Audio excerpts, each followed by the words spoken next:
ये क्लास हम पढ़ रहे थे foreign currency pre shipment credit. इसमें हमने दो पॉइंट पढ़ रहे थे, तीसरा पॉइंट हम पढ़ने जा रहे थे जिसमें हम the exporter has to option to avail him the export finance. To avail the pre-shipment credit in the rupees, then the cost shipment credit either rupees or in foreign currency dominated credit of discounting या re-discounting of the bill. Last point, to avail the pre-shipment credit in foreign currencies and discounting re-discounting of the export bill of foreign currency. ये आपकी foreign currency pre-shipment credit है। जब आपने foreign currency के साथ आपने pre-shipment करनी है तो फिर आपको इनको देखना पड़ेगा। तो two point post shipment finance में meaning post shipment finance is provided to meet working capital requirement after actual shipment of good. समझ लें क्लास इसको, ठीक है। The post shipment finance is provided to meet working capital requirement करने के बाद का actual shipment of goods, to bridge the financial gap between the date of shipment and actual receipt of payment from the overseas buyer thereof।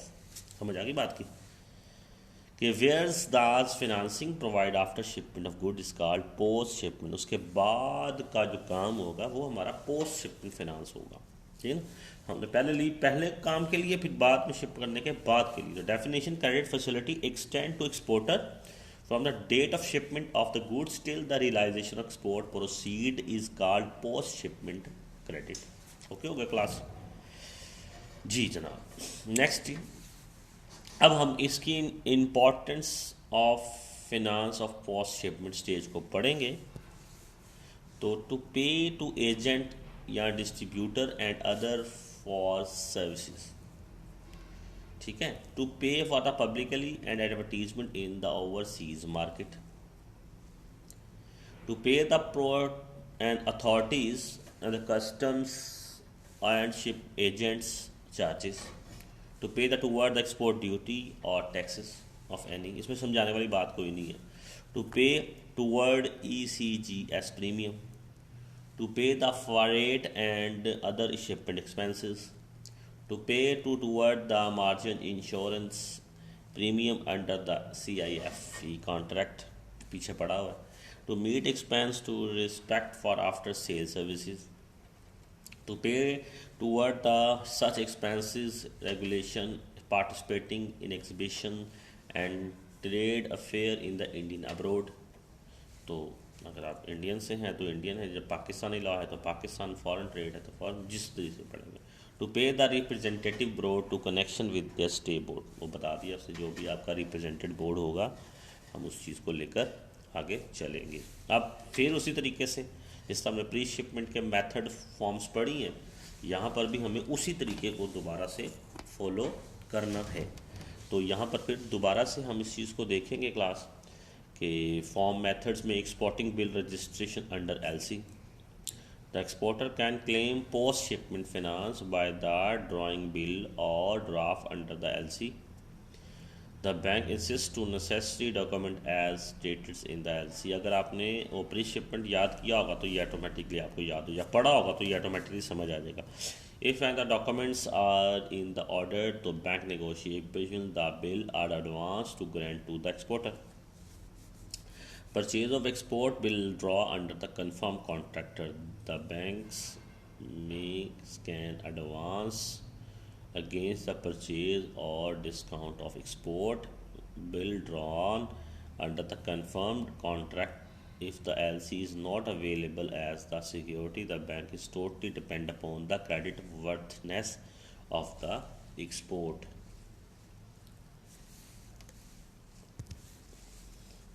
Advance against bill under the collection, in this case the advance is grant against bill draw under the confirmed export ordered LC and which are sent for collection। They are not purchased or rate discount by the bank, नहीं हो सकता दोबारा। However, this form is not a proper and popular as compared to advance purchase or discounted of bill। Advance against claim of the duty back, वही बात दोबारा आपके सामने, वही हेडिंग है, बस वो प्री शिपमेंट के साथ थी, ये पोस्ट शिपमेंट के साथ है।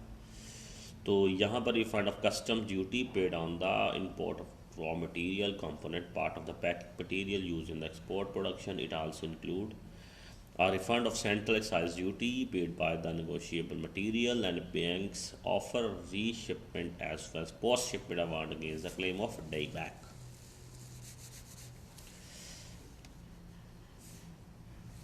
उसके बाद advance against goods send on consignment basis, the bank may grant post shipment finance against goods send on the consignment basis, advance against under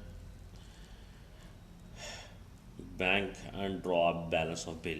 There are the cases where the bill are not drawn to the full invoice value of goods. The certain amount is under undraw balance, which is the due for the payment after adjustment due to deficiency or difference in the rate, weight, quality, and the bank after advance against an undrawn balance subject maximum of the 5% value of export and undertaking to obtain surrendered and balance proceed of the bank.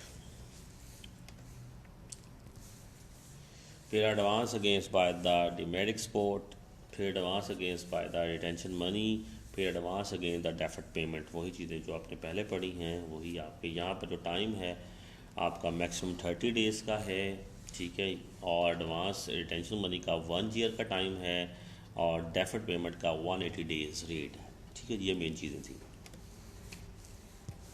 उसके बाद आपने पढ़ा था इसके लिए the some scheme of under operation pre shipment financing the deferred या delay credit, customer goods are normally sold on short term credit normally for a period up to 180 days. 180 days मतलब 180 दिनों का आपको टाइम दिया जाता है जिसमें credit facility आपने रिटर्न देनी है। तो however there are the cases specially in cases export goods, capital goods and technological services, the credit period will be extend beyond the 180 days, बढ़ भी जाता है। Such export where longer terms credits beyond 180 days and is allowed to exporter is also as a deferred credit on deferred, मतलब मैंने आपको पहले भी बताया है डेफर्ड का मतलब डिले से निकला है, तो डिले का मतलब आप पेमेंट को थोड़ा सा लेट करेंगे। अब नेक्स्ट इसका आपके पास है कि how to payment is received, the payment of goods sold and deferred payment is receive partially by way of advance of down payment and the balance being payable installment spread over the period। जैसे मर्जी आप इसको receive कर सकते हैं। तो period financing credit support कैसे करेगी, ये हमें ज़्यादा सपोर्ट करती है तो up to back 5 year periods में, या हमें 5 ईयर से 12 साल के टाइम टेन्योर के अंदर इसको हमने RBI को करना पड़ता है, ठीक है ना। तो ये हमारा FBI है यहाँ पर, इसे FBI के साथ अटैच करेंगे। अमाउंट ऑफ क्रेडिट सपोर्ट करेगी the earning loan up to 10 crore for financing support for the capital goods and defend deferred play and the payment term to the scheme by the commercial bank which can be refines itself from the exim bank in case of cases of contract above rupees 10 lakh but not more than rupees 50 crore exam. The bank can also authority to decide whether the export financing should be provided and the contracts above 50 crore need to clearance from the working group of the export financing. The amount of credit support किस चीज़ों को करता है, ये आपको बताएगा कि आपने किस प्रोसीजर से कितनी अमाउंट को लेना है और आगे उनको पहुँचाना है। इसी तरह हम इसको री डिस्काउंटिंग और एक्सपोर्ट बिल अब्रॉड्स, ठीक है जी। The exporter has option for avail of export credit at the post shipment stage, either the rupees in the foreign currency under the rediscounting of export bill of abroad scheme, ठीक है ना। तो उसके बाद the facility will be additional window available the export along with the existing rupees financing scheme to export at the post shipment stage. This facility availability in the currency convertible and the convertible in the export bill up to 180 days from the date of the shipment, inclusive of normal transit period and grace period.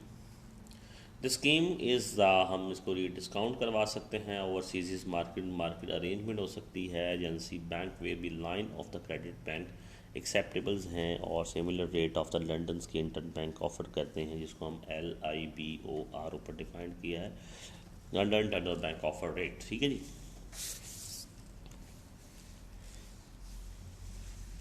Financing for the rupees expenditure for project exporting contracts. What is the FREPCE? ऊपर मैंने आपको बता दिया है ये कौन सा programme है। इसके मुताबिक the programme seek to finance rupees expenditure for the project export contract incurred by the Indian companies. ठीक है ना, इन्होंने स्टार्ट किया था। ठीक है जी, तो यहीं से ये चलेगा। What is the purpose of this credit? It enable Indian project exporter to meet rupees export expenditure incurred by the incurred using the overseas Pakistan। यहाँ पर आप पाकिस्तान के मुताबिक अपना लॉ को चेंज करेंगे। यहाँ पे इंडियन लॉ है तो वहाँ पर हमारा पाकिस्तान लॉ होगा, तो उसके मुताबिक हम रॉ मटेरियल शिपमेंट वगैरह को आगे पेमेंट के लिए यूज़ करेंगे, जिसमें हम पाकिस्तानी स्टाफ को अपॉइंट कॉन्ट्रैक्टर्स को हम इसके अंदर वो इंडियन रुपीज़ की करेंसीज में चेंज नहीं करेंगे, क्योंकि पाकिस्तानी करेंसीज के अंदर बोर्ड का नाम यही रहेगा, लेकिन करेंसी में पाकिस्तानी करेंसी आ जाएगी, इंडियन की करेंसी शामिल नहीं होगी। Who is eligible assistants for under the this program? ठीक है ना, कौन कौन से लोग इस प्रोग्राम के लिए एलिजिबल हैं, वो पाकिस्तानी लॉ प्रोजेक्टर्स के मुताबिक आपको देखना पड़ेगा। उसके बाद what is the quantum of credit extend, और इसको कितना हम इस लोन को एक्सटेंड कर सकते हैं, कितनी डेफिशिएंसी बियर कर सकते हैं, डिफिट्स में जा सकते हैं, कितने प्रॉफिट में जा सकते हैं, एक्सपोर्टर इंपोर्टर के एडवांटेजेस को देख सकते हैं। तो ये चीज़ें आपको साथ साथ कवर अप करनी पड़ेगी। फिर वही चीज़ आपको यहाँ पर आगे disbursement amount under the programme, reimbursement को वापस करना होता है, डीएम्बर्समेंट को भी रिटर्न करना होता है, जिसमें आपने जो लोन लिया हुआ है उसको आपने उसको वापस करना है। ठीक है ना, इस प्रोजेक्ट की जितना टाइम आपको दिया गया होगा उस टाइम के मुताबिक आपने how to loan to execute repayment of credit should normal to out of project proceed and period of repayment should extend to the and the project cash flow statement but will not be exceed 4 year of the effective date of the project exported। ठीक है जी, आप इससे ज़्यादा इसको नहीं बढ़ा सकते। ठीक है, तो what is the security suitable for this loan, तो वो हमने इसको देखना है कि आपकी प्रोजेक्ट रिसीवेबल है, प्रोजेक्ट मूवेबल ऑप्शनल है, गैर ऑप्शनल है, वेयर अवेलेबल है, पर्सनल गारंटी हमें मांगती है डायरेक्टर ऑफ कंपनी की, अवेलेबल कलेक्टर सिक्योरिटीज़ की, जो जो हमें सिक्योरिटीज़ रिक्वायर्ड हैं इस लोन के लिए हमें वो लेकर साथ चलनी है। ठीक है, तो आपको ये चीज़ें साथ साथ देखनी पड़ेंगी कि आपको कौन सा डाटा लेकर साथ चलना है। तो इसके साथ साथ हमने इस क्लास के अंदर जो चीज़ें हमने डिस्कस करनी थी वो मैं एक दफ़ा दोबारा रिकॉल कर देता हूँ मैं आपको। उसके बाद हमने इसके अंदर कंट्री का रिस्क पढ़ना है। तो रिस्क क्या है कि देखें, जब भी आप किसी मल्टीनेशनल कंपनी को फिनांस के देखेंगे तो आपको हमने पहले रिस्क के बारे में बताया है। उस रिस्क को देखेंगे, इकोनॉमिक रिस्क को देखेंगे, फिनंशियल रिस्क को देखेंगे, पॉलिटिकल रिस्क को देखेंगे एंड स्टेनेबल रिस्क को देखेंगे। ये आपकी बुक के पहले मेन पॉइंट्स हैं, इसको आपने देखना है। उसके बाद आपने कॉस्ट ऑफ कैपिटल और प्रोजेक्ट वैल्यूएशन की तरफ जाना है।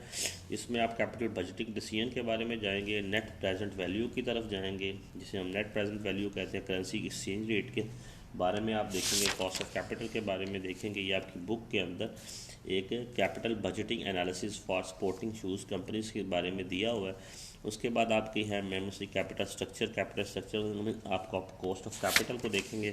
कॉस्ट ऑफ कैपिटल में आप constraint dividend growth rate model को देखेंगे, कैश फ्लो के बारे में आप पढ़ेंगे, रिस्क फ्री रिटर्न के बारे में पढ़ेंगे, रिस्क फ्री प्रीमियम के बारे में पढ़ेंगे। ठीक है, इनको पढ़ने के बाद आप उसके बाद आप इसमें में से डिसाइड करेगी कि आपने कौन सा mix cost of capital structure लेना है या डेट वाला लेना है या आपके कंपनी के फैक्टर्स के ऊपर डिपेंड करेगा। आपने वो चीज़ें बुक से देखनी है और impact of post country condition देखनी है, फिनांसिंग के इनको पॉइंट देखना है, पेज नंबर 268 में है।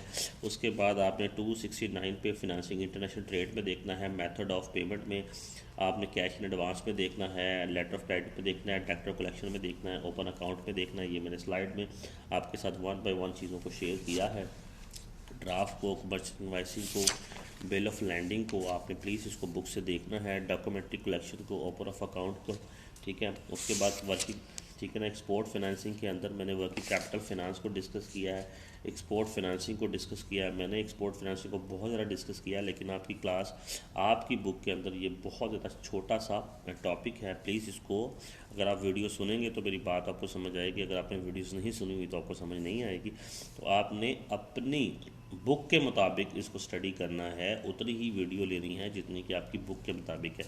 मैं यूट्यूब पे इसको लोड कर रहा हूँ, इस वजह से मैंने इसको पूरा कवर किया है, लेकिन आपके पास सिर्फ ये 1.5 पेज की बात है, जिसमें पेज नंबर 272 से लेकर 273 में ये चैप्टर ख़त्म हो जाता है, ये टॉपिक भी ख़त्म हो जाता है। इसमें सिर्फ जस्ट 2 in 3 बातें की गई हैं एक्सपोर्ट फाइनेंसिंग में, जो आपको की हैं आपने वही लेनी है, बाकी आपने इसको इग्नोर कर देना है, ठीक है क्लास। तो ये आपका चैप्टर का रिव्यू करवा दिया है मैंने, इसके अंदर की पॉइंट मैंने आपको डिस्कस कर दिए हैं, आपने इसको देख लेना है क्लास। ये बहुत छोटा सा टॉपिक है, बड़ा टॉपिक नहीं है, लेकिन आपको बताने, एक्सप्लेन करने के लिए हमने इसको ज़्यादा लेंथ में इसको कवर किया है, ठीक है क्लास। अल्लाह हाफिज़।